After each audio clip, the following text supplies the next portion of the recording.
Une cour de récréation comme les autres, avec ses disputes et ses petites bagarres qui cachent parfois des dangers plus sournois. Dans toutes les écoles de France, des élèves sont martyrisés tous les jours par leurs camarades. Ils sont victimes de harcèlement collectif. Un enfant sur 10 est concerné par le harcèlement dans la cour de son établissement scolaire en France. Un rapport qui fait état d'une augmentation inquiétante du nombre de cas de violence à l'école.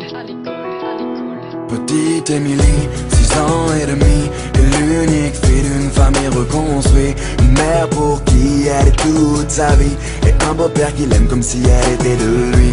Si gentille, si belle, des yeux qu'ensorcelle, pour toute sa mère, elle en était la prunelle. Elle ne pouvait pas vivre l'une sans elle, leur relation était devenue plus que fusionnelle.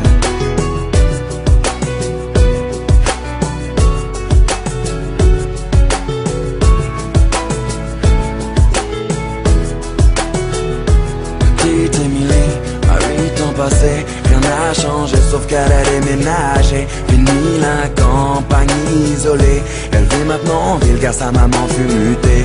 Une nouvelle école, de nouveaux amis, elle ne mit pas longtemps à s'adapter à cette vie. Du haut de ses 8 ans on peut dire qu'elle est ravie, car tout va pour le mieux pour petite Émilie.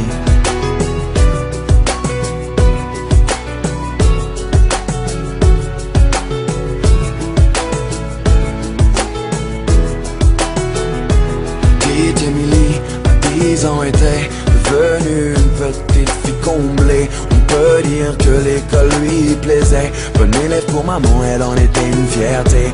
Un peu rondelette, de bonnes petites jours. Elle essuie les critiques de quelques jaloux. Devant les profs, ils l'appelaient bouffe-tout. Mais ce ne sont que des enfants après tout.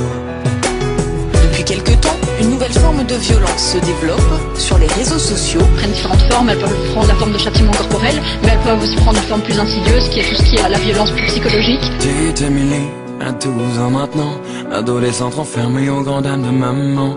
Fini le joli visage souriant, c'est une petite fille maussade qu'elle est devenue à présent. Faut dire qu'au collège, tout avait changé. Trop d'élèves ne faisaient que de se moquer.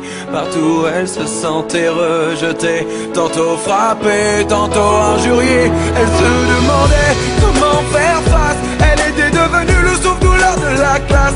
Sur les réseaux sociaux, il l'appelait la dégueulasse. Des photos d'elle tournées montrant son ventre qui dépasse. Ne sachant pas comment faire ni comment réagir à cet enfer. Par honte et ne voulant pas affoler sa mère, petite Émilie décida de se taire.